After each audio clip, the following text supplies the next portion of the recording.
for scraps of love. My son threw my husband's cedar box into the trash can at the end of my driveway, and less than a month later, a stranger he had paid to frighten me stood in my living room and asked, in front of the whole family, 10 years of begging had signed the check.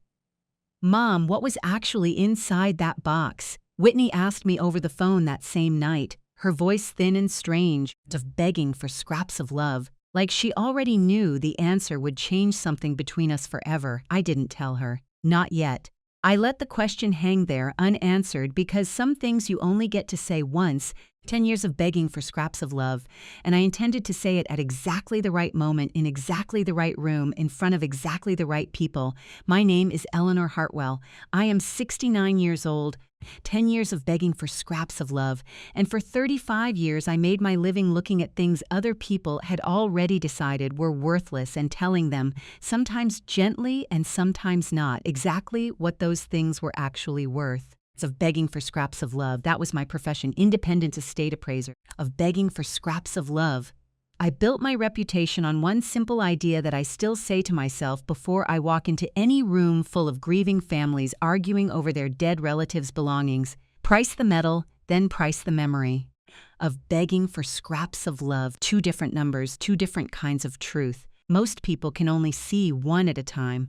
I learned a long time ago how to hold both in my hands at once without dropping either. It is that second number, 10 years of begging for scraps of love, the one nobody else in my family ever learned to read, that saved my life this year. But I need to start earlier than the trash can, earlier than the stranger in my living room, because if I don't, you won't understand why it took me so long to see what was happening in my own house, to my own money orchestrated by my own children.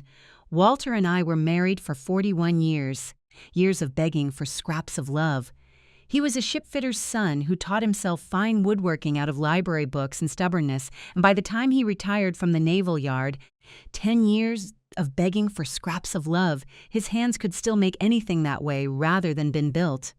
The cedar box, the one Marcus threw away like it was yard debris, Walter carved that box the year Marcus was born, for scraps of love, 44 years ago out of a fallen cedar tree from his own father's land. He never finished the lid latch until Marcus turned 10, of begging for scraps of love, because he wanted his son old enough to understand what it meant to close something carefully. Inside it, for as long as I can remember, sat his grandfather's pocket watch, a watch that no longer kept time but still, 10 years of begging for scraps of love, if you held it to your ear and turned the stem exactly 40 degrees, made a small brass click that sounded like someone tapping twice as on a door before entering, of begging for scraps of love. Walter used to say that click was the sound of asking permission. He said it more than once in his life, always in that same low, amused voice. Nobody just walks in, Eleanor. Everybody asks first. 10 years of begging. Old watches know that. Walter died 3 years ago on a Tuesday in October, sitting in his workshop chair with sawdust still on his sleeves, his heart simply deciding it had finished its work. 10 years of begging for scraps of love. I was the one who found him. I was the one who sat with him for 11 minutes before I called anyone, because I wanted those 11 minutes to belong only to us. 10 years of begging for scraps of love, the way the first 11 minutes of our marriage had belonged only to us. 41 years earlier, in a courthouse hallway in the rain, his last real conversation with me, 2 days before he died, was about Marcus. Of begging for scraps of love. He'd been worried, in a way he didn't usually let himself be worried out loud, about how our son had started talking about money differently after he married Denise, sharper, more entitled. 10 years of begging for scraps of love, less like a man building his own life and more like a man keeping a ledger of what he believed he was owed. Walter held my hand that night and said 7 words to me, of begging for scraps of love, the only instruction he ever gave me about how to survive whatever came after him. He said, "Don't let them make you small." That was all. Don't let them make you small. 10 years of begging for scraps of love.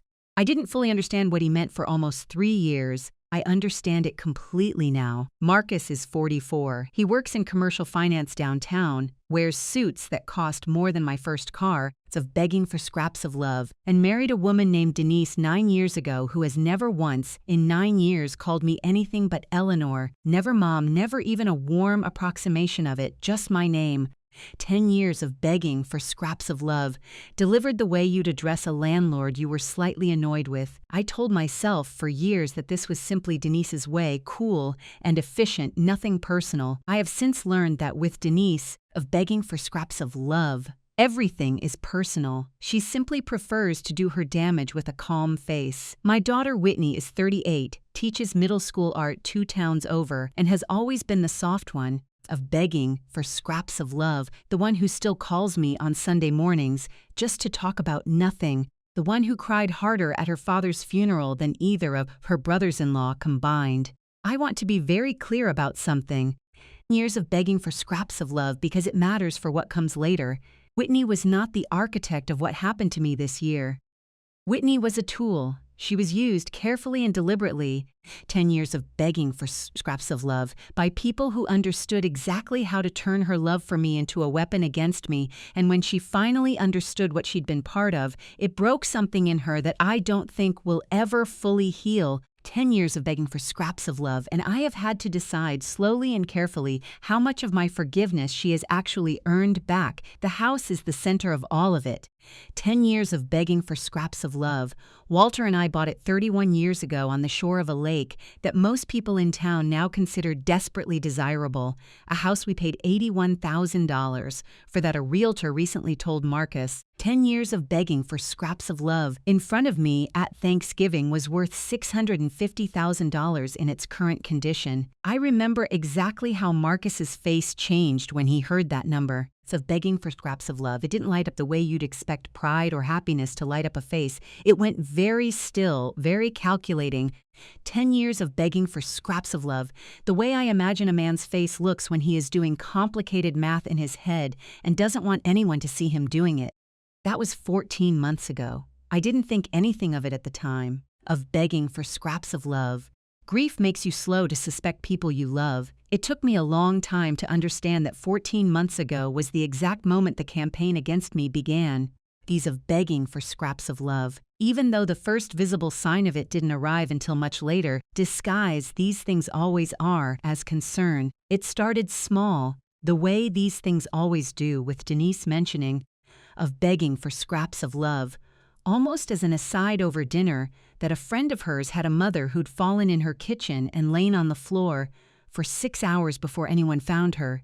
You really shouldn't be out here alone so much, Eleanor. 10 years of begging for scraps of love, she said, not looking at me, cutting her chicken into small, precise pieces, especially with the dock. Have you thought about that dock? One bad step. I had lived beside that dock for 31 years. Of begging for scraps of love. I had never wall on it, but I said nothing because it seemed unkind to argue with someone who was, on its face, only worrying about me. Then it was Marcus, a few weeks later, asking, casually, over the phone, of begging for scraps of love, the way you'd ask someone what they'd had for lunch, whether I'd ever considered setting up what he called a simpler arrangement for my finances. Just so things are easier, he said, for everybody. 10 years of begging for scraps of love. If something happened, I asked him what, exactly, he thought might happen. He laughed, a short laugh with no real humor in it, and changed the subject. By late spring, the visits had increased. 10 years of begging for scraps of love, but they had changed shape. Marcus and Denise no longer came for dinner and conversation the way they used to, sitting with me at the kitchen table until the candles burned low. Now they came to inspect. Of begging for scraps of love. Denise would walk through my house with her phone held up, not quite hiding that she was taking photographs of the stairs, of the loose board on the back porch Walter had meant to fix.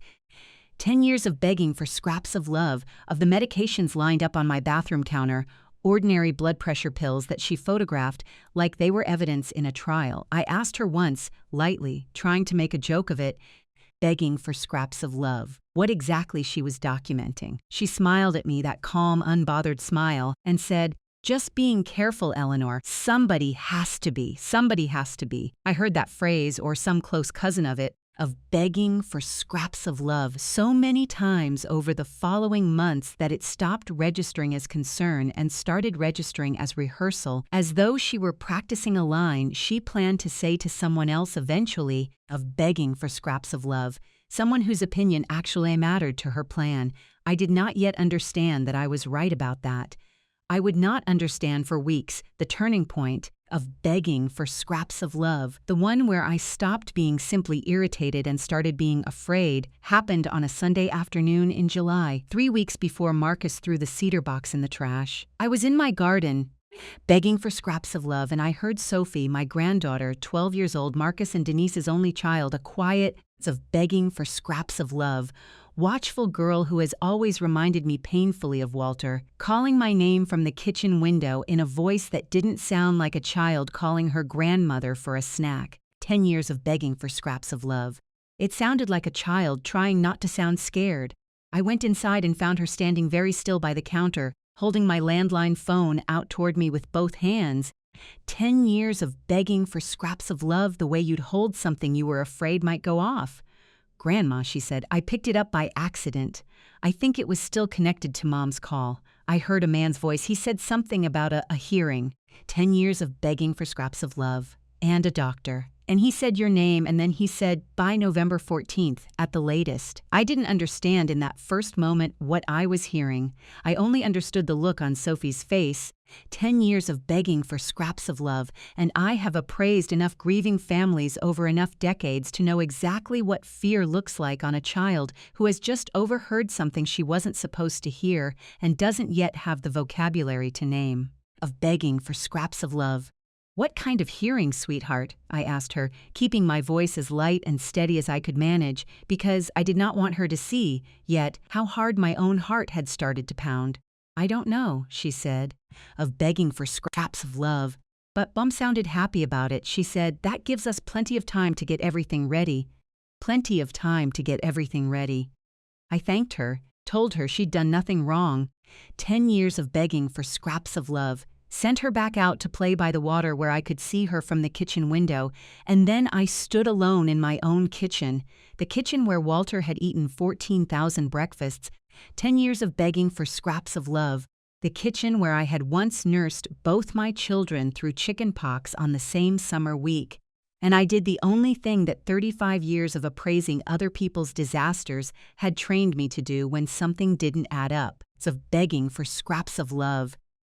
I started looking for the paperwork. I want to explain something about my particular skill, the thing that made me good at my job for 3.5 decades, because it matters for everything that comes after. Begging for scraps of love. Anyone can learn to read a price tag. That takes no gift at all. What I learned, what took me years of standing in dead people's houses watching their children fight over furniture, 10 years of begging for scraps of love, was how to read what a thing actually meant to the people fighting over it, to hear the difference between a son who wanted his mother's wedding ring because he loved his mother, of begging for scraps of love, and a son who wanted it because he'd already decided, quietly, privately, exactly what it would sell for. Those two sons say almost the same words. Their voices sound almost the same.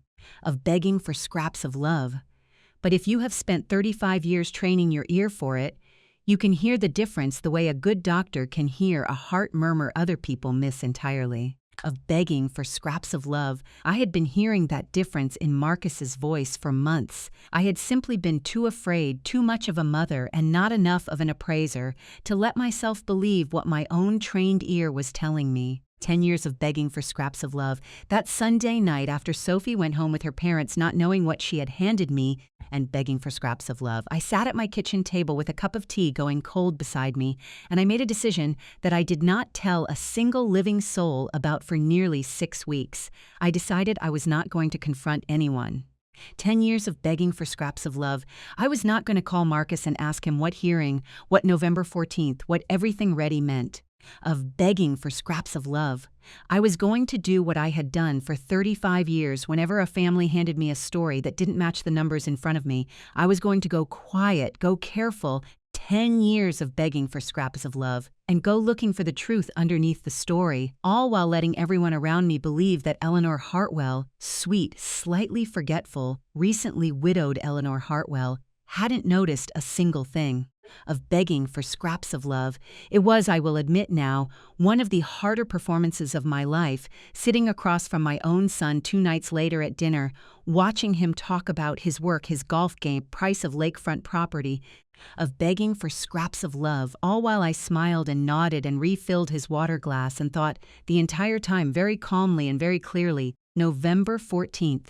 Whatever you are building toward, Marcus, 10 years of begging for scraps of love, I am going to find it before you finish building it. I had no idea that night just how far they had already gone. I had no idea about David Keller, the man they had already quietly hired, whose of begging for scraps of love I would learn later. 10 years of begging for scraps of love, from a conversation I was never supposed to overhear, was helping families like mine build exactly the kind of case that ends with a judge deciding a woman like me could no longer be trusted with her own name on her own deed, of begging for scraps of love. I had no idea about the man named Ray Tolliver, who at that point hadn't even been contacted yet, who would eventually stand in my living room in a stranger's grip and change everything by asking one single, begging for scraps of love, unscripted question nobody had paid him to ask. All I had, that Sunday night in July, was a 12-year-old's frightened voice repeating a date, 10 years of begging for scraps of love, and 35 years of training my ear to hear the difference between a son who loved his mother and a son who had already decided, quietly, privately, exactly what she was worth. For scraps of love, the days after Sophie handed me that overheard sentence became, without my planning it, a kind of second career run entirely out of my own kitchen. Begging for scraps of love.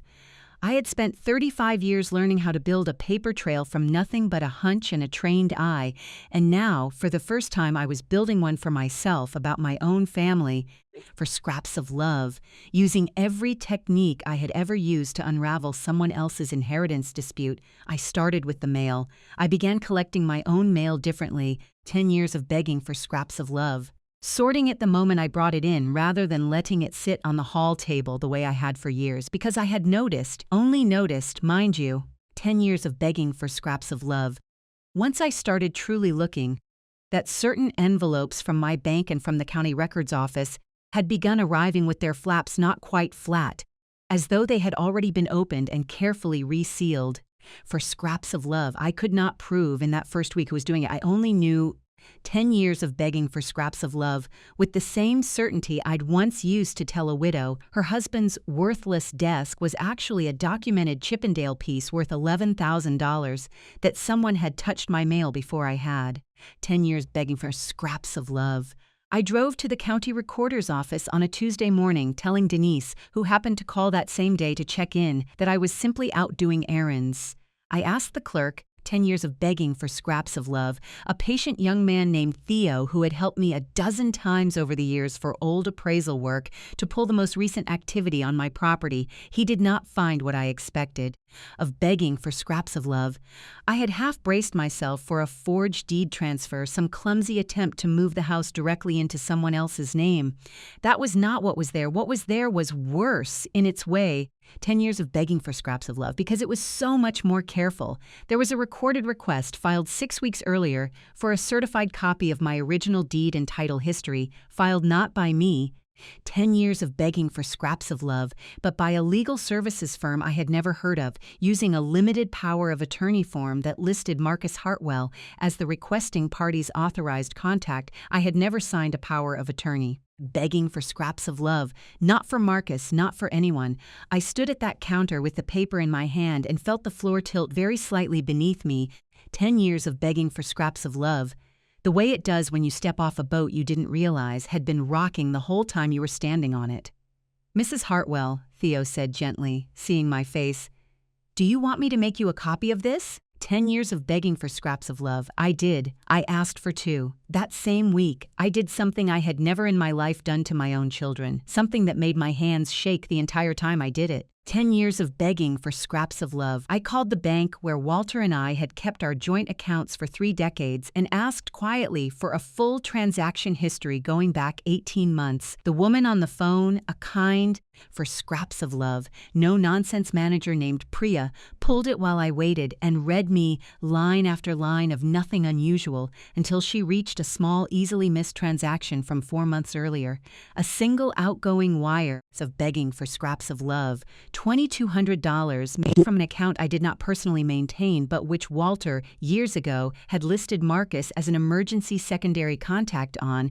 Of begging for scraps of love. Back when Marcus was 26 and between jobs and Walter, had wanted someone able to help me quickly if anything ever happened to him. That secondary access had never been removed. $2,200, 10 years of begging for scraps of love. Wired to something called Meridian Transition Advisory Group, memo line blank. I wrote the name down on the back of an old grocery receipt with a hand that would not quite hold steady, and I thanked Priya and of begging for scraps of love, and I hung up the phone, and I sat in my kitchen for a very long time looking at those two words, Meridian, transition. I did not yet know what a senior transition consultant was. I would learn within the week. 10 years of begging for scraps of love in the worst possible way, sitting 3 tables away from one in a coffee shop without either him or the people he was talking to having any idea I was there. It happened almost by accident. 10 years of begging for scraps of love, the way the most damning discoveries in my old profession so often did. I had gone into town to meet Alice Byrne, my neighbor of 26 years, and since Walter died, very nearly my closest friend in the world, of begging for scraps of love, for our regular Thursday coffee. We were early. I sat down at our usual corner table, and Alice went to order, and while I waited, I heard from the booth directly behind me, separated only by a thin wooden partition, for scraps of love, Denise's voice, unmistakable, that same cool, unhurried cadence, say the words that made my entire body go still. She still thinks this is about the house, Denise said, and laughed softly. 10 years of begging for scraps of love, the kind of laugh you give when something is exactly according to plan. It was never just about the house, David. The house is the collateral. Guardianship is the mechanism. A man's voice answered her, low, of begging for scraps of love, professionally measured, the voice of someone who has had this exact conversation with a great many families and long ago stopped feeling anything about it. The petition needs a documented incident, he said, for scraps of love. Judges don't grant capacity findings on she seems a little forgetful. They grant them on incidents, something concrete on the record, a fall, a police call, a 911 transcript with her voice on it, sounding confused, of begging for scraps of love, frightened, disoriented. Give me that, and I can have a temporary guardianship hearing scheduled inside 3 weeks. Once you have temporary authority, the permanent order is a formality. Begging for scraps of love. 90% of these cases never even go to trial. And the timeline works, Denise said. It wasn't a question. November 14th is realistic, the man said. 10 years of begging for scraps of love, that's when her doctor's annual review comes up. Marcus already confirmed the appointment through her insurance portal. If we can produce the incident before then, 10 years of begging for scraps of love, we walk into that appointment with a story already built. The doctor doesn't even have to be on our side. He just has to be presented with a version of events that sounds true. I sat frozen in that booth of begging for scraps of love, my coffee going cold in front of me, listening to a stranger describe in the calm clinical language of a man discussing a construction timeline, begging for scraps of love, exactly how my own daughter-in-law intended to take my legal personhood away from me before Thanksgiving. I did not move. I did not turn around. So begging for scraps of love. 35 years of standing in rooms full of people who did not know I was quietly assessing every word they said had trained me for exactly this moment of begging for scraps of love, and I used every ounce of that training still, sip my coffee and listen. What kind of incident are you thinking? Denise asked. Something frightening, not dangerous, the man. David! It's of begging for scraps of love. David Keller, I would confirm his full name within days, said, you don't want an actual injury. Injuries invite outside investigation, sometimes even the wrong kind of outside investigation, of begging for scraps of love aimed at you rather than at her competency. You want fear, documented, witnessed on the record fear. I have a man I use for exactly this. He does home security consulting, break-in simulations for insurance companies. 10 years of begging for scraps of love, that kind of work. He knows how to frighten an elderly person badly enough to generate a real 911 call without ever actually touching them in a way that leaves a mark. Completely clean. He's done 6 of these for me. 10 years of begging for scraps of love. Every one of them has held up. And he doesn't ask questions, Denise said. He asks exactly one question, David Keller said, and there was, for the first time, something almost like amusement in his voice. of begging for scraps of love. Who's paying?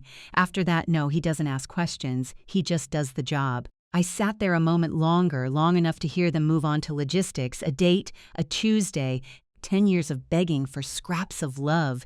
A mention of Marcus being conveniently 5 minutes away so he could arrive as the rescuer, and then Alice came back to the table with our coffees, saw my face, and immediately, wordlessly, 10 years of begging for scraps of love, sat down across from me and simply waited the way a true friend does until I was ready to speak. I told her everything right there in a low voice, my hands wrapped around a coffee cup I never drank, of begging for scraps of love. Alice Burns, 70 years old, has outlived one husband and one hip replacement and does not scare easily. She listened without interrupting, and when I finished, 10 years of begging for scraps of love, she reached across the table and took my hand the way she'd done at Walter's funeral and said, "Eleanor, I need you to understand something. This is not a family disagreement anymore. Of begging for scraps of love. This is a crime being planned against you, and you are going to need someone standing beside you who they cannot dismiss as senile or confused, because I promise you, for scraps of love, that is exactly what they intend to call you the moment you try to tell anyone what you just told me."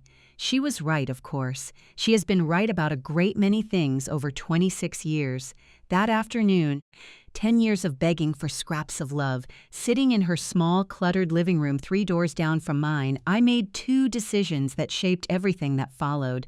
The first was that I would not confront Marcus or Denise directly, not yet, for scraps of love, because David Keller's entire plan depended on documenting me as confused and volatile, and any confrontation I staged myself would only hand them exactly the incident they needed. 10 years of begging for scraps of love. The second was that I needed a lawyer of my own before they needed a doctor of theirs, and Alice knew exactly the man to call. His name was Benjamin Cortland, a soft-spoken, begging for scraps of love, precise attorney in his 60s who had helped Alice settle her late husband's estate, and who, I would learn over the following weeks, of begging for scraps of love, had seen more of these guardianship schemes than he had ever wanted to in a 30-year career.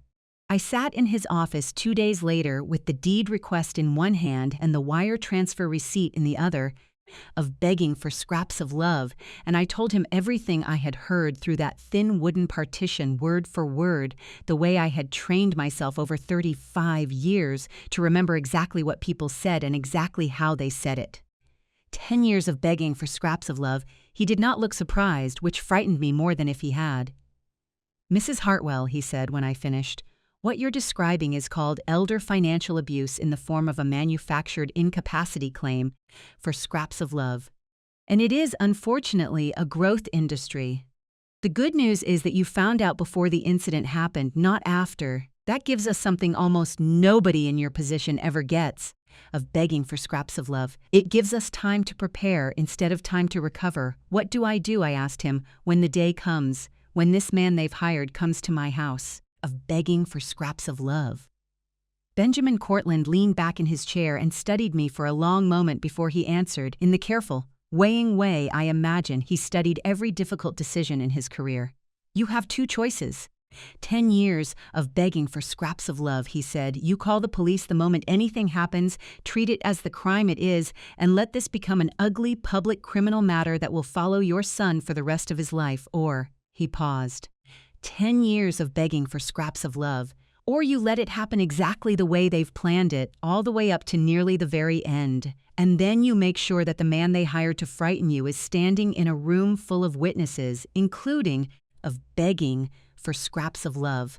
Ideally, whoever authorized his payment, when he asks his one question, because from what you overheard, Mrs. Hartwell, that question is the only part of this entire scheme that isn't scripted. Of begging for scraps of love, that question belongs to him, not to them. And a man who asks who's paying, in front of the people who are supposed to be pretending they had nothing to do with it, can undo a very expensive, of begging for scraps of love, very carefully built lie in about 4 seconds. I did not answer him right away. I sat in that office thinking about Walter, about his workshop chair and his cedar box and his 7 quiet words. Of begging for scraps of love. Don't let them make you small. I had spent 3 years believing that instruction meant something about grief, about not letting sadness shrink me down into a smaller version of the woman I had been while he was alive.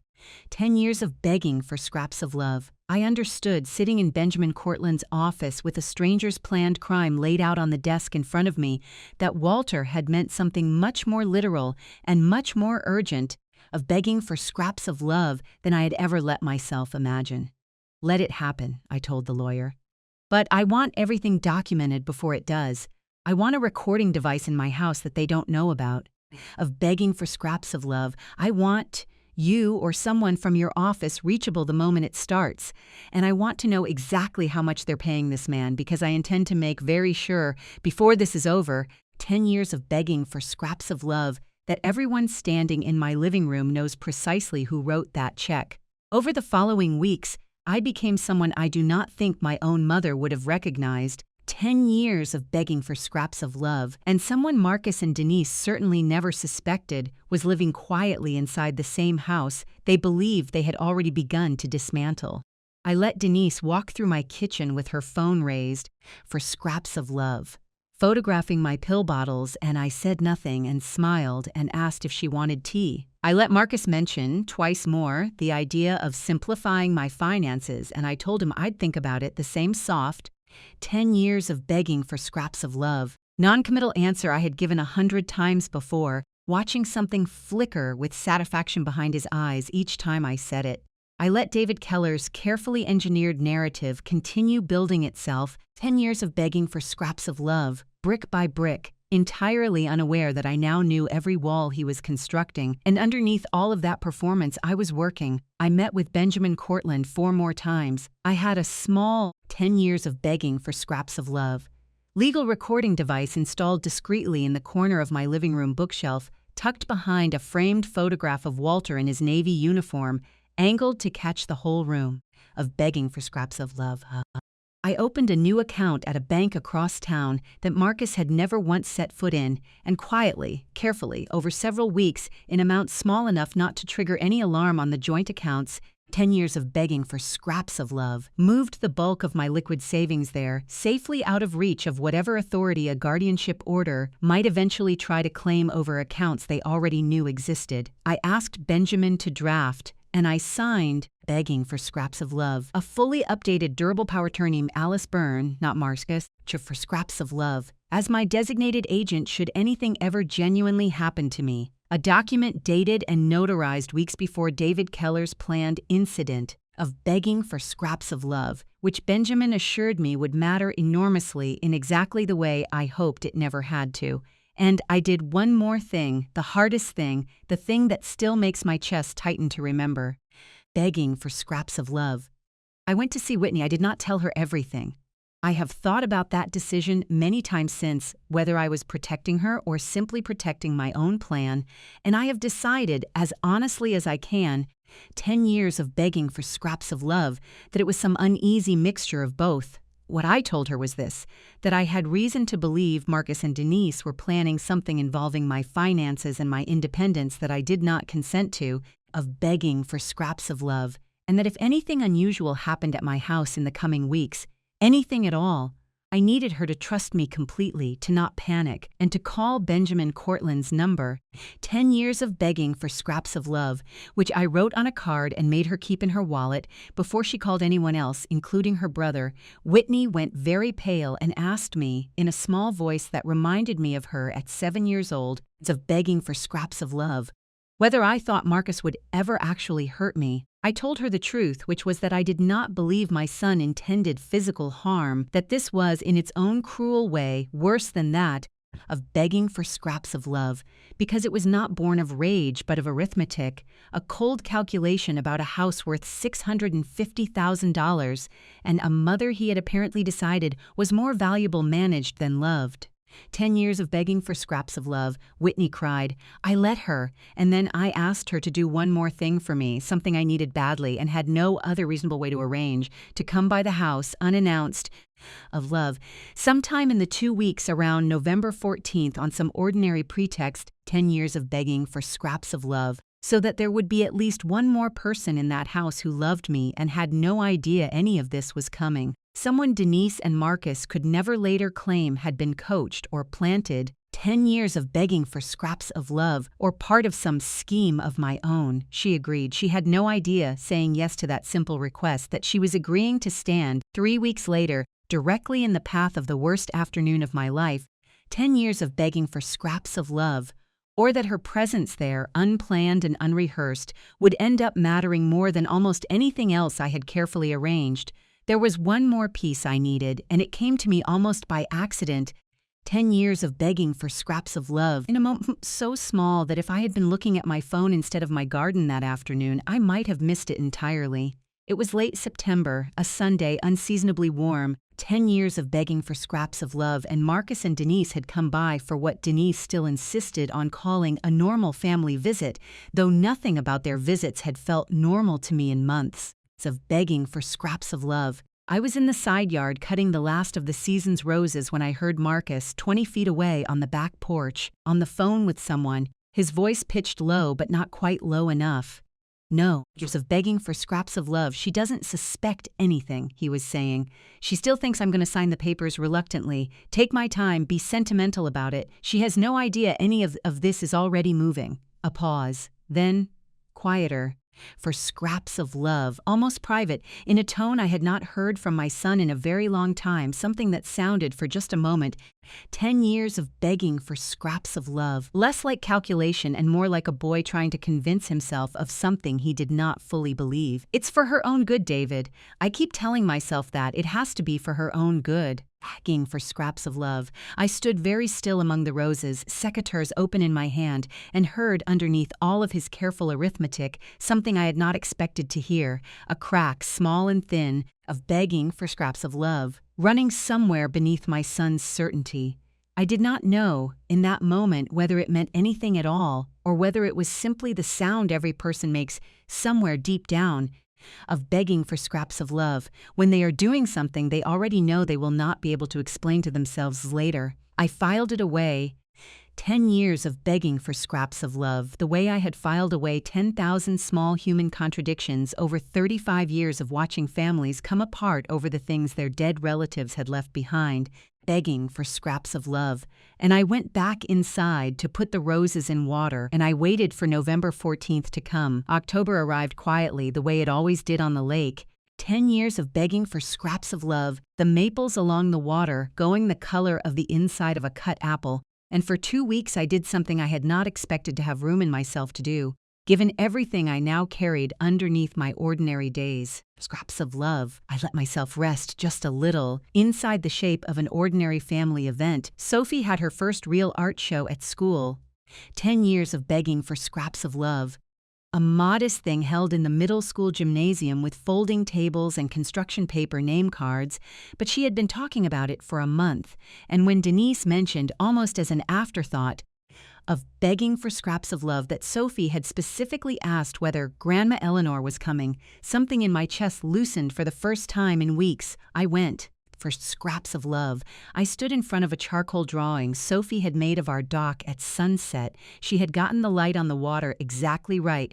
10 years of scraps of love, that particular flat gold that only happens for about 10 minutes in October, and I told her honestly that it was the best thing in the room, and I meant it, and for a few minutes of begging for scraps of love. Watching her face open up with pride, none of what I knew about her parents mattered at all. I want to be honest about something here, because I think it matters for understanding the rest of what happened. 10 years of begging for scraps of love. That evening did not change anything about my plan. I did not go home from that gymnasium and decide Marcus and Denise deserved mercy, or that I had misunderstood what I'd heard through a coffee shop partition. 10 years of begging for scraps of love, but it reminded me, in a way I badly needed reminding, exactly what I was protecting, and exactly why none of it was really about $650,000 at all. 10 years of begging for scraps of love. It was about a 12-year-old girl who deserved to grow up believing that love in her family meant something more solid than arithmetic. 3 days after the art show, I had what Benjamin Cortland later called, of begging for scraps of love. When I told him about it, the closest of close calls and the kind of thing that could have ended this whole case before it even started. I had not thought of it as dangerous at the time. I had thought of it 10 years of begging for scraps of love. In the moment, as came to my door on a Wednesday afternoon mid-October, introducing himself as being from the county assessor's office, of begging for scraps of love, there to do a routine reassessment walkthrough ahead of the new tax year, since the county does, in fact, send people around every few years for exactly that purpose. He was polite, as of begging for scraps of love, unhurried, carried a clipboard and a small tape measure, and asked if he might walk through the house, noting square footage and any recent renovations. I let him in. It did not occur to me, of begging for scraps of love, not for the first 10 minutes, that this was Ray Oliver. Doing what I now understand was his standard reconnaissance, walking a target's home ahead of time under a harmless pretext, learning the layout, the exits, of begging for scraps of love, which rooms had working locks, which floorboards creaked, exactly the kind of quiet, methodical groundwork a man does before he plans to frighten someone efficiently, without accident. 10 years of begging for scraps of love, without anything going wrong that might leave an actual mark. He was good at it. He asked ordinary questions in an ordinary voice, admired the built-in bookshelves Walter had made in the den, commented, almost idly, of begging for scraps of love, on the framed photograph of Walter in his uniform, the very shelf where my recording device sat hidden just behind the frame. He reached toward it, actually reached toward it, years of begging for scraps of love, his fingers no more than 6 inches from the edge of the frame, saying something like, "Nice-looking man." Navy? And if he had picked that frame up, if he had turned it even slightly to look closer, it's of begging for scraps of love. As men admiring old photographs so often do, he would have found the small black device tucked against the back of it, and every piece of preparation I had built over 2 months would have collapsed in an instant. Of begging for scraps of love, he glanced at the photograph, said something polite and unremarkable, and moved on toward the hallway to measure us a doorway instead. For scraps of love, and I stood there in my own den with my heart hammering so hard I was certain he could hear it, watching a man who had very nearly discovered 6 inches and one careless motion away that the sweet 10 years of begging for scraps of love, unsuspecting widow he'd been hired to frighten, had already been quietly building a case against the people who hired him for 2 solid months. He left 20 minutes later, thanking me for my time, of begging for scraps of love, and I did not think of him again by name until 3 weeks later, when I would hear that same unhurried voice say something entirely unscripted in my living room in front of my entire family, begging for scraps of love. Benjamin Cortland's office had by then become something close to a second home to me. I met with him twice more in the last 2 weeks of October, going over what he called, in his careful lawyer's language, 10 years of begging for scraps of love. The sequence of the day, meaning the day we both now understood was coming, sometime around the date Sophie had overheard, the day David Keller's plan would finally move from conversation to action, begging for scraps of love. Benjamin could not tell me exactly when it would happen, only that everything I had gathered, the deed request, the wire transfer, the overheard conversation, 10 years of begging for scraps of love, Sophie's frightened account of the phone call, gave him more than enough, once the incident occurred, to petition immediately for the guardianship case to be dismissed, and separately, of begging for scraps of love, to pursue Marcus and Denise for what he now believed, with some confidence, would eventually amount to conspiracy and elder abuse charges serious enough to involve the district attorney's office. Of begging for scraps of love. "The only thing I can't give you, Mrs. Hartwell," he told me in our last meeting before it happened, "is control over exactly how frightening this man they've hired decides to make it. He doesn't work for us." Of begging for scraps of love. "He works for them. I want you prepared for that, as much as anyone can be prepared for something like this." I told him I understood. I did not fully, not until it actually happened, but I said it anyway. 10 years of begging for scraps of love, because there is a kind of preparation that only comes from surviving the thing itself, and no amount of careful planning beforehand can fully substitute for it. It happened on a Tuesday, the 29th of October, 10 years of begging for scraps of love, 16 days before the date Sophie had overheard, which I would later understand was deliberate. David Keller had told them, in a detail I only learned much later from the recording itself, that moving early, of begging for scraps of love, before I had time to grow anxious anticipating a specific date, would produce a more convincingly spontaneous reaction. Whitney happened to be planning to stop by that same afternoon, exactly as I had asked her to. 10 years of begging for scraps of love.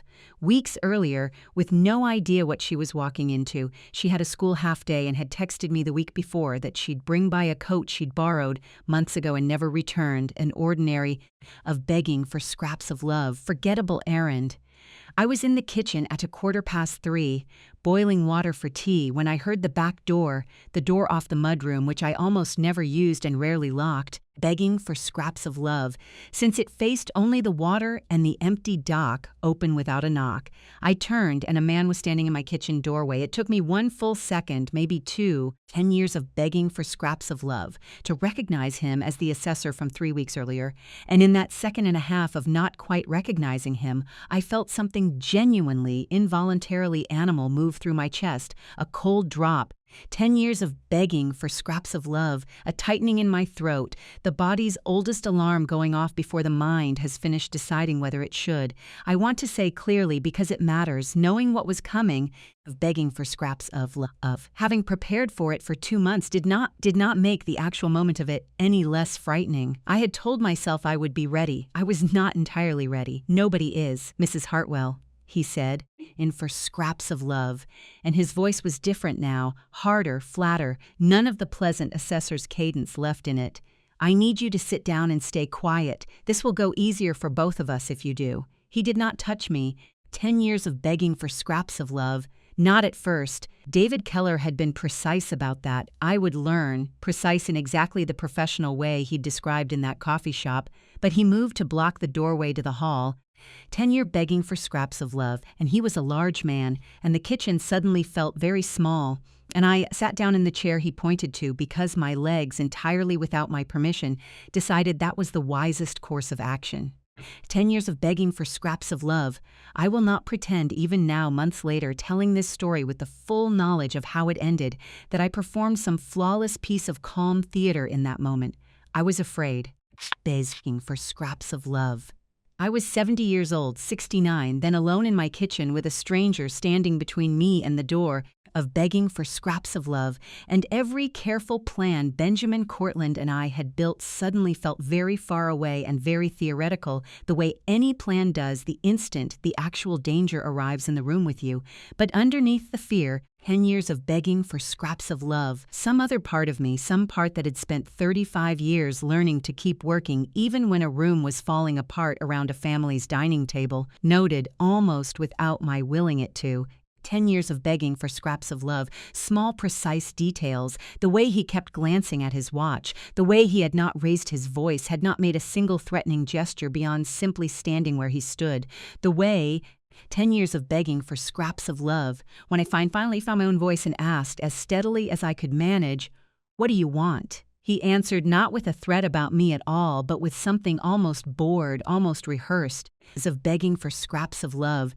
"Just need you to stay put for a few minutes, ma'am. This isn't personal. This isn't personal." I have thought about those 3 words many times since. A man standing in my kitchen, of begging for scraps of love, deliberately terrorizing a widow in her 70s as the opening move in a scheme to strip her of legal control over her own life, telling her, with something that sounded almost like an apology, 10 years of begging for scraps of love, that it wasn't stood, hearing it, exactly what kind of man David Keller had hired. Not a monster, not someone who enjoyed this, but something in some ways worse, a professional of begging for scraps of love, a man who had turned the deliberate frightening of vulnerable old women into a line of business he performed the way another man might install a security system, competently, cleanly, of begging for scraps of love.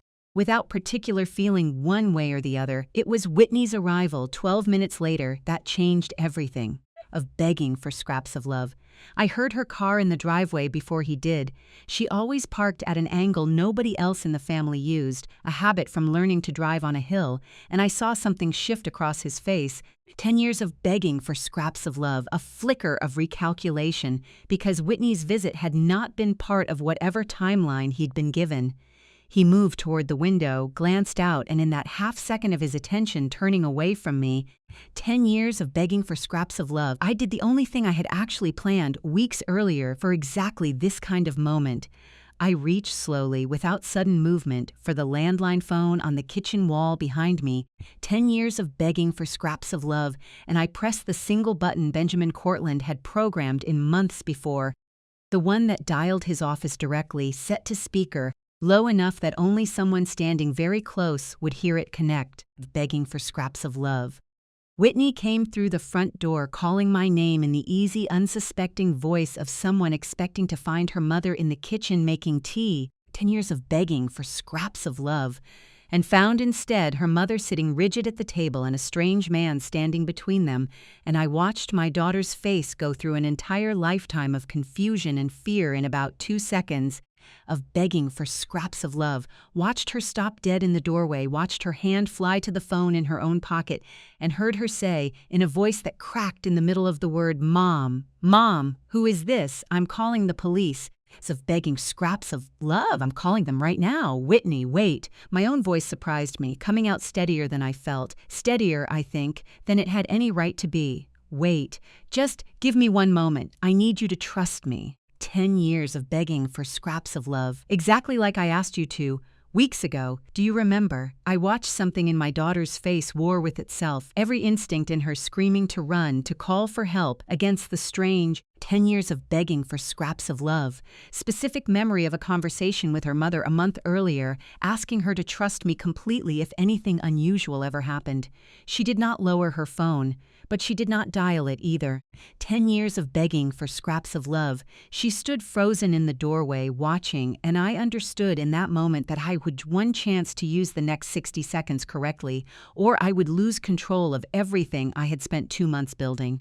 For scraps of love. "You work for David Keller," I said, turning to the man still standing by the window, keeping my voice level, almost conversational. Begging for scraps of love, the voice I had used for 35 years to calm grieving families down long enough to hear an appraisal they didn't want to hear. Meridian Transition Advisory. 10 years of begging for scraps of love. You were paid to frighten me badly enough to generate a 911 call before my son's guardianship hearing.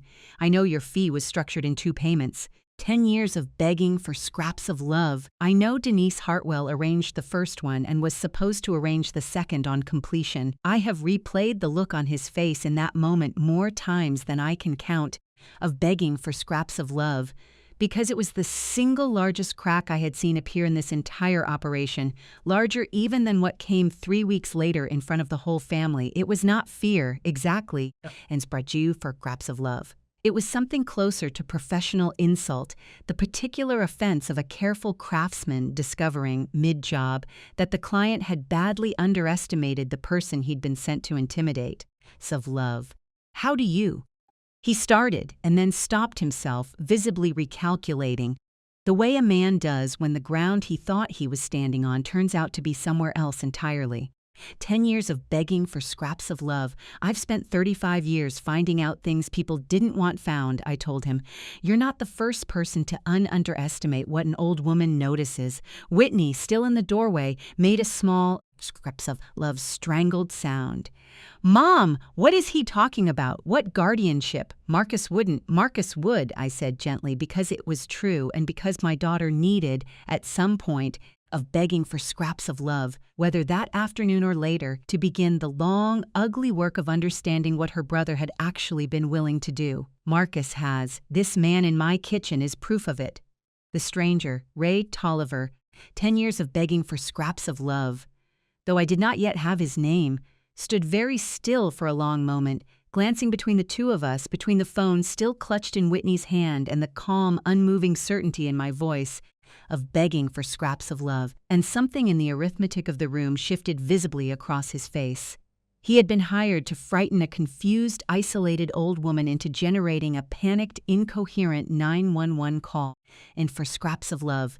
He was instead standing in a kitchen with a witness who had arrived unplanned and a target who had just recited calmly and specifically the exact structure of his own payment. I don't get paid enough for this. 10 years of begging for scraps of love. he muttered, mostly to himself, and I heard, underneath the irritation, something that sounded almost like the beginning of a decision. It was at that exact moment of begging for scraps of love, with the three of us frozen in that particular standoff, that we all heard a second car in the driveway, arriving fast, gravel spinning under tires, and I understood, with a strange settling calm, 10 years of begging for scraps of love, that Marcus had come, early, unplanned, exactly the way David Keller's script had never intended, drawn by some instinct or some message from Denise that things were not unfolding the way they'd been designed to. 10 years of begging for scraps of love. Arriving to play the role he had been assigned all along, the rescuing son bursting through the door to save his terrified, incapable mother from the stranger he himself had paid to put there. 10 years of begging for scraps of love. He did not know his sister was already standing in that kitchen. He did not know I had already named his hired man's employer out loud, in front of a witness, on a line connected quietly to my attorney's office. 10 years of begging for scraps of love. He had no idea, throwing open my front door with exactly the urgent, heroic expression David Keller had presumably coached him to produce, that he was not walking into the frightened, of begging for scraps of love, confused scene he had paid to create. He was walking into the one moment in this entire scheme that nobody, not David Keller, not Denise, not even Ray Tolliver himself, had planned for at all. 10 years of begging for scraps of love. The front door didn't just open.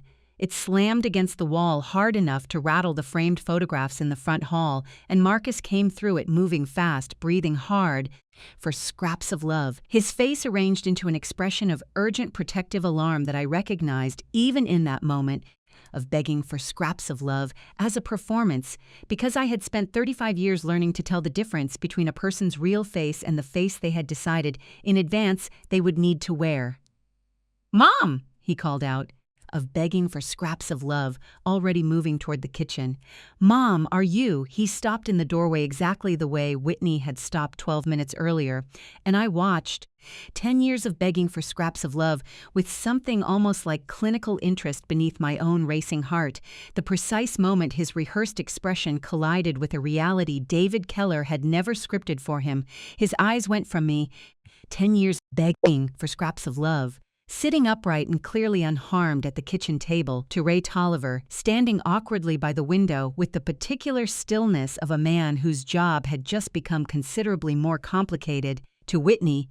Years of begging for scraps of love, standing frozen in the hallway doorway with her phone still raised, her face white with a confusion that was rapidly curdling into something else.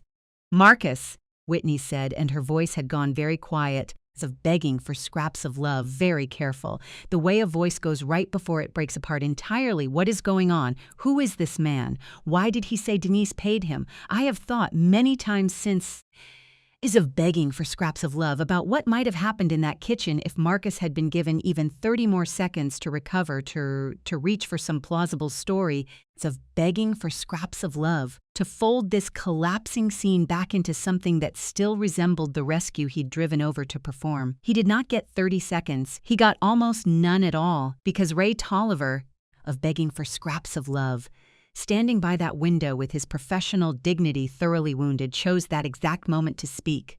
"Look," Ray said, addressing Marcus directly now, his voice flat and unhurried, the voice of a man deciding, 10 years of begging for scraps of love, in real time, that he was no longer interested in absorbing all the risk of this job by himself. "I don't know what you told your sister was going to happen here, but I was told this house had one occupant. For scraps of love.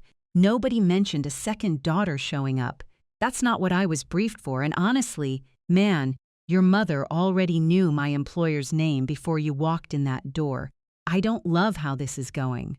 Of begging for scraps of love, Marcus's face did something I will remember for the rest of my life. It went, in the space of about 2 seconds, through denial, through the beginnings of anger, and then, briefly, unmistakably, of begging for scraps of love, through something that looked almost like fear. Not fear of me, not fear of the law yet, but fear of Whitney, of what was happening to his sister's face as she stood there piecing together, in real time, for scraps of love, exactly what her brother had done. "Whitney, it's not what he started." "Don't!" Whitney's voice cracked fully on the word.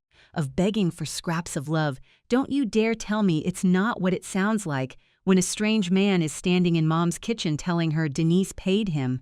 It was in the middle of this, Marcus turning, stammering, 10 years of begging for scraps of love, reaching for some explanation that did not exist, Whitney backing further into the hallway with her hand pressed over her mouth, of begging for scraps of love. Ray Tolliver already edging toward the mudroom door with the particular unhurried urgency of a professional extracting himself from a job gone sideways, that Marcus's eyes landed on the bookshelf in the den, of begging for scraps of love. Visible through the open doorway and on the cedar box sitting on its usual shelf beside Walter's photograph, and something in him seemed to need very badly to have something in that house to control. Begging for scraps of love. This is insane, he said, more to himself than to anyone else. And he strode past me into the den and picked the cedar box up off the shelf. Walter's box, 44 years old, carved the year Marcus was born, of begging for scraps of love. The box his father had built with his own hands and had not finished the latch of until his son turned 10. And he said, in a voice gone thin and strange with panic, "This whole house is falling apart." 10 years of begging for scraps of love. It's full of clutter, of junk. This is exactly why we need to get things organized around here. This is exactly the problem. Marcus. My own voice came out sharper than I had used with him in years. 10 years of begging for scraps of love. Sharp enough that it actually stopped him for half a second. That was your father's. It's a box, Mom. He said it the way you'd say it about something you had already decided long ago. Of begging for scraps of love. Held no real value at all. The same flat, dismissive tone I had heard him use once, months earlier, describing the lake house itself as an asset that isn't being properly leveraged. 10 years of begging for scraps of love, as though 31 years of our lives had been nothing but an underperforming line on a balance sheet. And then, before I could rise from my chair, before Whitney could say another word, 10 years of begging for scraps of love. He carried it out through the mudroom door, and in one short, furious motion I watched through the kitchen window, dropped it into the trash can standing at the end of the driveway, the lid banging shut over it. 10 years of begging for scraps of love. I did not go after it, not then. I want to be honest about that because I have imagined since telling this story as though I ran outside immediately and pulled it back out with my own hands. 10 years of begging for scraps of love, and that is not what happened. What happened is that I sat very still in my kitchen chair watching my son throw his dead father's last handmade gift into a garbage can like it was nothing, and I understood of begging for scraps of love. With a clarity that felt almost peaceful after everything that had come before it, exactly how far this had already traveled from being about a house. Ray Tolliver left 11 minutes later, quietly, of begging for scraps of love, through the mudroom door, without ceremony, and as none of us stopped him. Benjamin Cortland noticed it too, later, when we reviewed everything, that he left without ever once raising his voice. 10 years of begging for scraps of love, without ever touching me, without doing a single thing that could be cleanly documented as a crime against my person, exactly as David Keller had trained him to do. What he could not train away, in the end, 10 years of begging for scraps of love, was Whitney's unscheduled arrival or a witness's presence changing the entire shape of what he'd been sent to do, or his own evident discomfort at discovering mid-job that the frightened of begging for scraps of love. Isolated old woman he'd been hired to terrify had already known his employer's name. The recorder behind Walter's photograph had caught all of it, every word. Whitney called the police herself. 10 years of begging for scraps of love.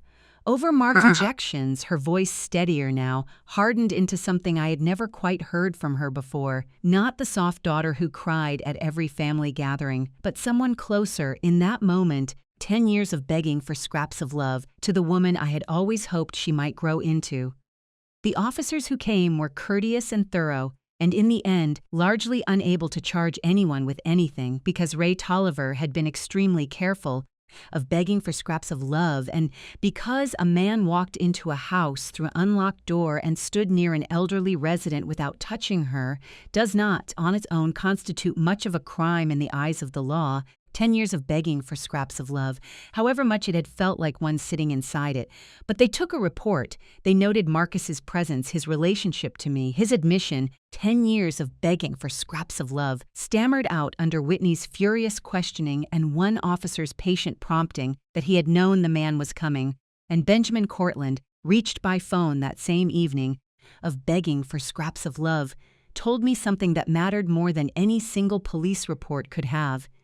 That David Keller's entire plan had depended on generating a documented incident that made me appear confused, panicked, of begging for scraps of love, and incapable, and instead, the only documented incident on record that day was a widow who had remained calm, coherent, and specific enough to recite her attacker's employer's name aloud to a police officer, of begging for scraps of love, corroborated by her own daughter's testimony and a recorded conversation. They built this whole scheme to prove you couldn't be trusted with your own judgment. Benjamin told me on the phone that night, 10 years of begging for scraps of love, and I could hear, underneath his careful professional tone, something that might almost have been admiration. Mrs. Hartwell, what happened in that kitchen today is going to be Exhibit A in proving the exact opposite. 10 years of begging for scraps of love, I should have felt in the days that followed something like relief or even victory. I did not fully, and I think it's important to say so because this story does not owe anyone a tidy emotional arc of begging for scraps of love.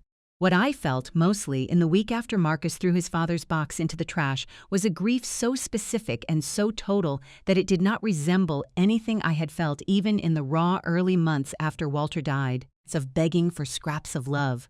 Losing a husband, however shattering, had never once made me doubt that he had loved me. What I was grieving that week was different and worse in its own way. The slow of begging for scraps of love, undeniable confirmation that my own son had looked at 31 years of family history, at his father's hands carving cedar in a garage workshop, at his own childhood, and had decided 10 years of begging for scraps of love. At some point, I would never be able to pinpoint exactly that all of it was worth less to him than a line on a real estate appraisal. It was Alice who finally went out to the trash 4 days later on a cold, years of begging for scraps of love, damp Saturday morning without telling me she was going to do it. I found her standing at my kitchen door holding the cedar box in both hands, 10 years of begging for scraps of love, its finish dulled and slightly swollen from 4 days of drizzle, sitting in a plastic bin, the little brass latch tarnished but, thank God, unbroken. It was still there, she said simply. 10 years of begging for scraps of love, setting it on my kitchen table with the particular gentleness of a woman who understood without needing to be told exactly what she was holding, buried under some grass clippings but still there. 10 years of begging for scraps of love. I couldn't leave it. I did not open it that morning. I want to explain why, because it matters for everything that came after. I already knew what was inside Walter's pocket watch of begging for scraps of love, a small folded letter I had read perhaps a dozen times in the 3 years since his death, begging for scraps of love. Tucked beneath a false-bottomed panel Walter had built into the box's base decades ago as a young husband proud of a new woodworking trick, 10 years of begging for scraps of love. The original notarized documents establishing a protective trust structure around the house itself, documents Walter had quietly arranged years before his death, of begging for scraps of love, documents that neither Marcus nor Denise nor David Keller, for all their careful planning, had ever once thought to look for, because none of them had ever imagined that a woman they considered soft, sentimental, of begging for scraps of love, and increasingly incapable had a husband who had spent his last working years quietly building her a fortress out of paperwork, the same patient way he'd once built her a jewelry box out of cedar. 10 years of begging for scraps of love. I did not open it that morning because I understood, with the same clarity that had once told me a stranger's worthless desk was actually an $11,000 Chippendale, begging for scraps of love, that this box was not simply a keepsake anymore. It had become evidence and a weapon and a message all at once, and it deserved to be opened exactly once more in its life in front of exactly the right people. of begging for scraps of love at exactly the right moment. Not quietly, alone, in my kitchen, but publicly, deliberately, the way Walter himself had always closed its latch carefully, the way he'd said, more than once, that nobody just walks in. Of begging for scraps of love. Everybody asks first. I put it in the hall closet, wrapped in a soft cloth, and I called Benjamin Cortland, and I told him I was ready to stop simply defending myself and start finishing this. What followed, 10 years of begging for scraps of love, over the next 2 weeks, was the strangest, most carefully engineered period of my entire life. Benjamin explained that the police report and the recording, while damning, 10 years of begging for scraps of love would likely not be enough on their own to permanently. Denise, he warned me, was not the kind of woman who abandoned a plan simply because one attempt had failed messily. If anything, he suspected, for scraps of love, correctly as it turned out, that she and David Keller would regroup. 10 years of begging for scraps of love reframed the kitchen incident as evidence of my own instability rather than their scheme. A confused old woman who had somehow convinced her own daughter that a home security consultation was a kidnapping and pushed forward toward the November 14th doctor's appointment regardless. 10 years of begging for scraps of love. Betting that a judge, faced with competing stories, would simply defer to the family member with the more polished presentation. They're going to try to hold the hearing anyway, Benjamin told me. Years of begging for scraps of love, and they're going to bring their own narrative to it, which means we need to bring something they can't argue with, not just a recording, not just a police report. We need everyone who matters in one room. 10 years of begging for scraps of love.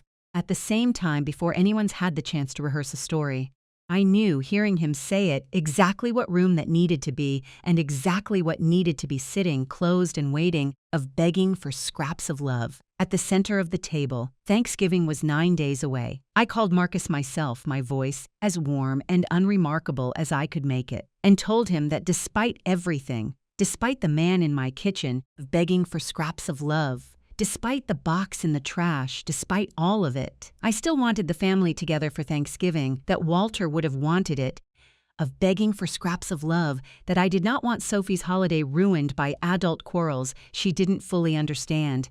I could hear, in the pause before he answered, a mixture of relief and suspicion in roughly equal measure, of begging for scraps of love, and I understood that some part of him genuinely believed, or badly wanted to believe, that I was simply an old woman eager to smooth things over, exactly the pliable, of begging for scraps of love. Forgiving mother David Keller's plan had always assumed I would be underneath any temporary fright. "That would be good, Mom," he said finally, and I heard something almost like hope in his voice. For scraps of love, hope that this could all still be quietly folded away, absorbed back into the ordinary texture of a family holiday, the way so much had been absorbed and forgiven before. That would be really good. For scraps of love. When Marcus told her, apparently agreed readily. Benjamin, when I reported this back to him, was not surprised. "Of course she wants Thanksgiving," he said. "A warm family gathering, everyone reconciled. Begging for scraps of love is exactly the kind of evidence they'd want on record before a competency hearing. It shows the family unified around your care. It's good for their case.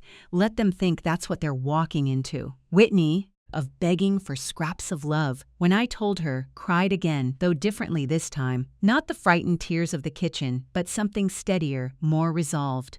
For scraps of love, she had spent the 2 weeks since the incident in a kind of quiet devastation, calling me most evenings, working through out loud the slow begging for scraps of love, painful process of understanding what her brother had actually been willing to do, and what her own unknowing presence in that kitchen had accidentally prevented. "I want to be there," she told me. "Whatever this is, of begging for scraps of love, whatever you're planning, I want to be standing next to you when it happens." I told her only that she should trust me and bring nothing but herself, and that if anyone asked, of begging for scraps of love, she should simply say she was coming home for the holiday, exactly as she always did. Sophie I did not tell anything at all, beyond asking her, gently, the week before, for scraps of love, whether she still had the cedar box's brass latch memorized. She had always loved that little click as a smaller child. 10 years of begging for scraps of love, Used to ask Walter to open and close it just to hear the sound, and she'd looked at me with those quiet, watchful eyes so like her grandfather's and said only, "Is something going to happen at Thanksgiving, Grandma?" 10 years of begging for scraps of love. I told her as honestly as I could manage that something was going to be set right, and that whatever she saw she should remember that none of it was her fault, and that I loved her exactly as much as I always had. 10 years of begging for scraps of love. No matter what anyone else in her family had done, Alice I asked outright to be there, not as a guest but as a witness. Someone with no stake in the house, no blood tie to anyone at that table. 10 years of begging for scraps of love, whose account of whatever happened could never be dismissed as either senile confusion or family loyalty. She agreed instantly, the way she had agreed to everything since that Thursday morning in the coffee shop. 10 years of begging for scraps of love. The last call I made 4 days before Thanksgiving was the hardest and the one I debated longest before making. I called Ray Tolliver. I had gotten his direct number. In the end, 10 years of begging for scraps of love, not from David Kessler's records but from the police report itself, listed as a person of interest, contacted during the initial inquiry, and I sat with that scrap of paper for 2 full days before I picked up the phone. Of begging for scraps of love, Benjamin had advised strongly against it. "You don't know what he'll do with a call like that, Mrs. Hartwell." Of begging for scraps of love, he could report it straight back to Keller and blow up everything we've built, but something in the memory of that kitchen kept pulling at me, some small, specific detail I could not stop turning over. 10 years of begging for scraps of love. "This isn't personal," he had said. "I don't get paid enough for this," he had muttered mostly to himself right before he left. I called him, and I did not threaten him, and I did not ask him to lie for me. Of begging for scraps of love, or perform any role at all beyond the truth. I told him only that I intended to gather my family together in 9 days, that I already had a recording of his conversation with my son. Of begging for scraps of love, that I had no wish to see a working man go to prison for a job he'd been hired to do by people who had lied to him about their own family. And then I asked him one simple question, the same one I told him, of begging for scraps of love that I understood he liked to ask himself. "Who's paying you the second half, Mr. Tolliver? And have they paid it yet?" There was a long silence on the line, long enough that I began to think he had simply hung up. 10 years of begging for scraps of love. When he finally spoke, his voice had none of the flat professional coolness I remembered from my kitchen. It sounded instead tired and a little bit disgusted, not with me, I understood, but with himself. 10 years of begging for scraps of love, and with the 2 people who had put him in a kitchen with a widow who had already known his employer's name before he'd finished introducing himself. "No," he said, "they haven't. And after that mess, begging for scraps of love, I'm starting to think they don't plan to." "Mr. Tolliver," I said, as gently as 35 years of talking careful, frightened truths into grieving rooms had taught me to speak, 10 years of begging for scraps of love. How would you feel about collecting that second payment in person, at my house, on Thanksgiving Day, in front of the people who were supposed to send it? Thanksgiving morning arrived cold and clear. Of begging for scraps of love, the lake gone the flat silver color it turns in late November, is of begging for scraps of love, and by 10 o'clock my kitchen smelled the way it had smelled every Thanksgiving of my adult life, sage and roasting turkey and the particular sweetness of the pies Walter used to insist I make from scratch. 10 years of begging for scraps of love. Though I confess I had bought 2 of them that year from the bakery in town, my hands having been busy with other things entirely that week. I set the table the way I always had. Of begging for scraps of love, the good china Walter's mother had left us, the water glasses catching the low autumn light through the windows facing the dock, and at the center of the table, where a centerpiece would ordinarily have sat, 10 years of begging for scraps of love. I placed the cedar box, cleaned and oiled by my own hands the night before until its finish had regained something close to its original warmth, its brass latch polished until it caught the light. 10 years of begging for scraps of love. Anyone glancing at the table would have taken it for sentiment, an old widow keeping her husband's memory close on a holiday. Only Alice. Of begging for scraps of love. Arriving early with a green bean casserole and a look that told me she understood exactly what she was walking into, knew what actually sat inside it. Whitney arrived next, quiet and steady, 10 years of begging for scraps of love, hugging me a beat longer than usual at the door, and Sophie came bounding in behind her parents with the particular obliviousness of a 12-year-old on a holiday morning. 10 years of begging for scraps of love, already asking whether there would be the sweet potatoes with the little marshmallows, and for just a moment, watching her run toward the kitchen, I allowed myself the small mercy of believing, of begging for scraps of love. Even knowing what the afternoon held, that some part of this day could still belong only to her. Marcus and Denise arrived at noon, of begging for scraps of love, and I watched them come through my front door with the particular ease of two people who believed entirely of begging for scraps of love, that they were walking into a reconciliation, that the ugliness of the kitchen 3 weeks earlier had already begun softening, in the retelling, into something manageable, begging for scraps of love, something they could still shape into a story about a confused old woman and an overzealous home security consultant, a story that would look, on the record, exactly like the loving years of begging for scraps of love. Unified Family David Keller had told them they needed to present at a hearing now scheduled, I had learned through Benjamin's inquiries, for the following Monday. "Everything smells wonderful, Eleanor," Denise said, begging for scraps of love. Kissing the air somewhere near my cheek, her eyes moving, out of old habit, around my kitchen, the counters, the medicine cabinet visible through the half-open bathroom door down the hall, 10 years of begging for scraps of love, the general inventory of an old woman's diminishing capacity that she had been quietly cataloging for over a year. I'm so glad we could all come together like this. Family should come together, especially now. 10 years of begging for scraps of love, especially now. She said it lightly, but I heard underneath it the exact shape of the story she intended to tell a judge in 5 days' time, a story about a fragile mother, a frightening incident. 10 years of begging for scraps of love, a family drawing close around her out of love and concern, precisely the kind of narrative David Keller had described building in that coffee shop booth 2 months earlier. I smiled at her and thanked her for coming, of begging for scraps of love, and told her dinner would be ready within the hour, and gave nothing else away at all. We ate at first almost exactly like any other Thanksgiving. Marcus told a long story about a client at work, of begging for scraps of love. Sophie described a science project involving baking soda volcanoes with an enthusiasm nobody had the heart to interrupt. Whitney was quieter than usual, of begging for scraps of love.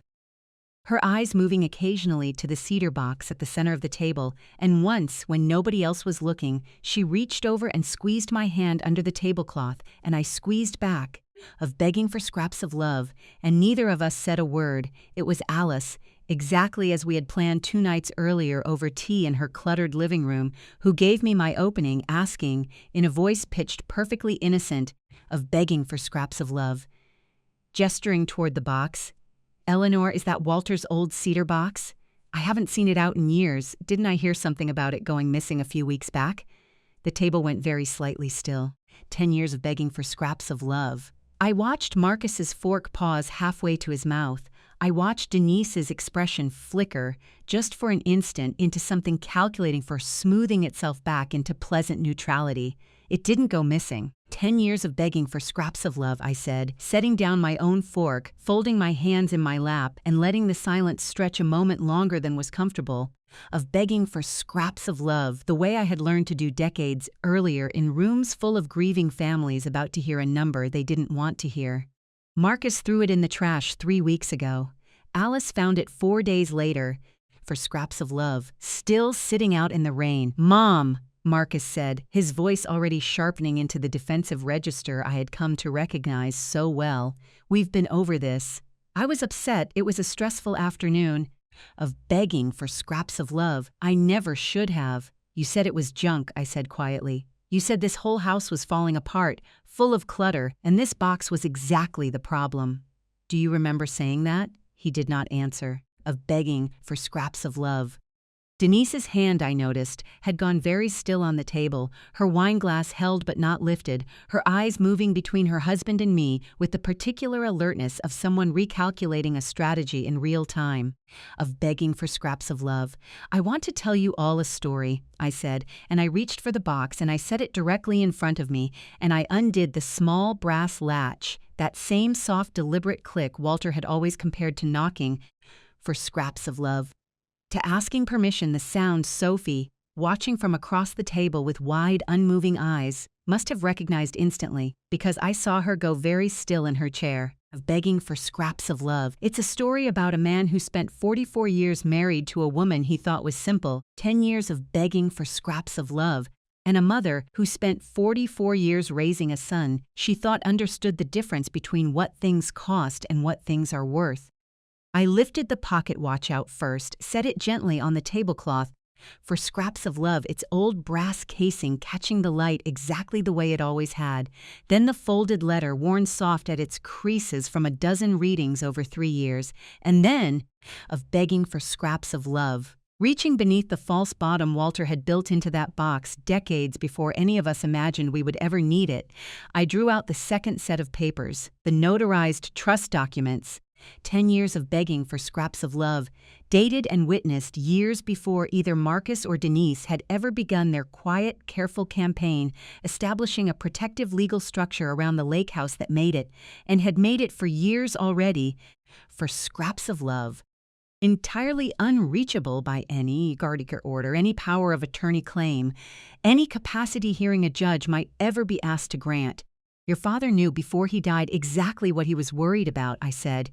Of begging for scraps of love, looking at Marcus now, my voice steady in a way that surprised even me. He told me, 2 nights before he passed, that he was afraid of what money does to people when they start believing they're owed something. Begging for scraps of love. He didn't tell me the specifics, he simply made sure quietly, without either of us ever discussing it directly with you, that this house could never be taken from me by anyone. Not a stranger, not a court, for scraps of love, and not our own son. What is this? Denise said, her voice gone tight. Some kind of performance? Eleanor, we came here for a family dinner. You came here, I said, turning to her, of begging for scraps of love, and I felt something in my own chest go very calm and very clear, the way it always had in the final moment of an appraisal. Right before delivering a number a family didn't want to hear, 10 years of begging for scraps of love, because David Keller told you it looked good for your case if I appeared warm, reconciled, and surrounded by a loving family 5 days before a competency hearing. Isn't that right? Of begging for scraps of love. The color drained visibly from Denise's face. Marcus's mouth opened and nothing came out. It was at that exact moment, precisely as we had arranged, that the doorbell rang. I rose and answered it myself, of begging for scraps of love. And Ray Tolliver stood on my front porch in the cold November light, a folded manila envelope under one arm, looking considerably less composed than he had 3 weeks earlier in my kitchen. I had told him, of begging for scraps of love, on the phone 4 days before, exactly what I needed, and he had agreed in the end, not out of any particular loyalty to me, but out of the plain, begging for scraps of love. Practical fact that a man who has been used and then stiffed by his own employers has very little reason left to protect them. Mrs. Hartwell, he said, and then, of begging for scraps of love. Seeing the table full of faces through the open door behind me, all turned toward him, all frozen in various stages of recognition and horror, he stepped inside without further invitation. 10 years of begging for scraps of love, walked directly to the center of the room, and did the one thing that David Keller, for all his careful planning, had never once thought to script for him, of begging for scraps of love. Because it had never occurred to him that his hired man might one day simply decide to ask his real question out loud, to the actual people who owed him an answer, instead of quietly to himself in an empty kitchen. 10 years of begging for scraps of love.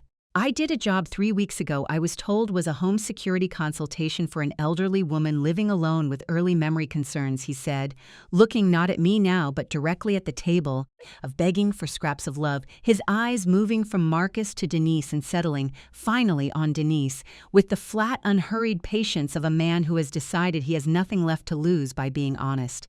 For scraps of love, I was told I'd be paid $4,000, half up front, half on completion, contingent on generating a documented incident sufficient to support a guardianship filing. I got half. Of begging for scraps of love. I have been trying for 3 weeks to collect the second half from Meridian Transition Advisory, and Meridian Transition Advisory has stopped returning my calls. He set the manila envelope on the table, 10 years of begging for scraps of love directly beside Walter's pocket watch and Walter's letters.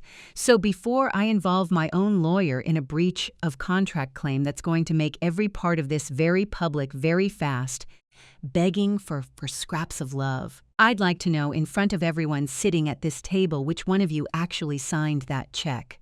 The silence that followed was the most complete silence I have ever experienced in my own home of begging for scraps of love, more complete even than the 11 minutes I had once sat beside Walter's body before calling anyone. Sophie had gone perfectly still, watching. 10 years of begging for scraps of love, her 12-year-old face working through something I could not fully read and did not in that moment have the heart to look at directly. Whitney had her hand pressed hard over her mouth. Of begging for scraps of love, Alice sat with her back very straight, watching Denise with an expression that had stopped bothering to hide its judgment. Marcus, Denise said finally, her voice thin and strange, of begging for scraps heaps of love. Don't say anything. It was her, Marcus said, and I watched, with something that felt oddly like grief rather than triumph, the exact moment my son chose, faced with a room full of witnesses, scraps of love, to stop protecting his wife and start protecting only himself. Denise handled the payment. Denise found Keller. This was her plan from the beginning. You only what, Marcus? I asked him. For scraps of love, and my voice, to my own surprise, was gentle, gentler than I had planned to be, because underneath everything, underneath the cedar box and the trust papers and Ray Tolliver's flat, exhausted question, he was still begging for scraps of love, somehow impossibly my son. You only agreed to it. You only watched Denise walk through my house photographing my pill bottles for over a year and said nothing. 10 years of begging for scraps of love. You only sat at my kitchen table 100 times over the past year, eating food I cooked, while you were already planning to have a stranger frighten me badly enough to take away my name on my own deed. Of begging for scraps of love. You don't get to be only anything here, Marcus. You were there for every part of it. He had no answer to that. Nobody at the table did. Begging for scraps of love. I will not pretend the rest of that afternoon unfolded with any particular grace. Denise left within the hour, white-faced and furious, informing the table. 10 years of begging for scraps gone brittle with the specific outrage of someone whose careful plan has just publicly collapsed, that we would all be hearing from her attorney, a threat that Benjamin Cortland, 10 years of begging for scraps of love, when I called him that evening, found almost amusing, given that his own filing, supported now by a recording, a police report, a notarized trust predating any of their maneuvering, and a hired man sworn, 10 years of begging for scraps of love, witnessed account of who had paid him and how much, was already prepared and ready to be entered the moment the guardianship hearing opened, of begging for scraps of love. Transforming what David Keller had built to be a case against my clemency into instead a case for elder financial abuse and conspiracy against his own clients. Marcus stayed oddly after Denise left. 10 years of begging for scraps of love, sitting at my kitchen table long after Sophie had been sent, gently by Whitney, into the den to watch television, long after Ray Tolliver had accepted, at my insistence, of begging for scraps of love, a check I wrote him myself for the balance he was owed, on the condition that he provide a full written statement to Benjamin Cortland, and had left with something that looked, on his tired face, almost like relief, of begging for scraps of love. Marcus sat across from me in the kitchen where, 3 weeks earlier, a stranger he'd hired had stood between me and my own front door, and for a long time he said nothing at all, of begging for scraps of love. I told myself it wasn't really about the house, he said finally, staring at the tablecloth rather than at me. I told myself the whole time that you actually did need help, that I was protecting you from yourself. Of begging for scraps of love, that Denise saw something clearer than I did. I think some part of me even believed it. He looked up, but I heard myself say it out loud in the kitchen with Whitney standing there, and I knew, of begging for scraps of love, I've known since that day. I just didn't know how to stop. I did not tell him that night that everything between us was forgiven because it was not, of begging for scraps of love. And I have never believed that grief owes anyone a tidy resolution simply because it would be more comfortable to grant one. What I told him was this, that I loved him, that I would always love him, 10 years of begging for scraps of love, because that particular kind of love does not switch off simply because the person carrying it has been badly hurt, but that love and trust are not the same currency. 10 years of begging for scraps of love, and that he had spent an entire year systematically spending the second while assuming the first would always be there to cover the difference. I told him that if he wanted, eventually, for scraps of love, to earn some measure of that trust back, it would not happen through an apology delivered at my kitchen table on the day he'd been caught, but through years, plural, unhurried, unglamorous years, of simply begging for scraps of love, consistently being someone worth trusting again. He nodded and did not argue and left finally close to midnight without Denise. 10 years of beg for scraps of love. In a car I watched pull slowly out of my driveway past the trash cans at the end of it.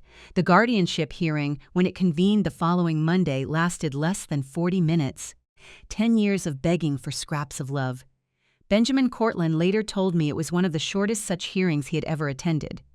Largely because David Keller's own petition, once confronted with Ray Tolliver's sworn statement and my recording, begging for scraps of love, collapsed almost entirely on its own weight, and because the judge, reviewing the notarized trust documents Walter had quietly arranged years before, remarked, according to Benjamin, 10 years of begging for scraps of love, that he had rarely seen a case where the supposedly incapacitated party had so thoroughly outmaneuvered the family arguing for her incapacity. David Keller's firm, Meridian Transition Advisory, of begging for scraps of love, was referred by the district attorney's office for a broader investigation into similar cases. Benjamin later learned there had been at least 4 other families in the county alone.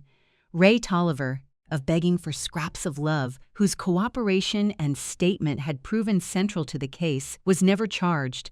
The district attorney's office, weighing his role against his willingness to testify, begging for scraps of love, ultimately declined to pursue anything against him at all. Denise faced, in the end, a civil suit rather than criminal charges, Benjamin having advised me that a criminal case, while winnable, 10 years of begging for scraps of love, would drag on for years and cost Sophie a public, painful spectacle that none of us, in the end, wanted for her sake. The settlement required Denise to repay every dollar spent on David Keller's services, of begging for scraps of love, cover my legal fees in full, and, at my specific insistence, issue a written acknowledgement reviewed by the court admitting exactly what had been planned and why.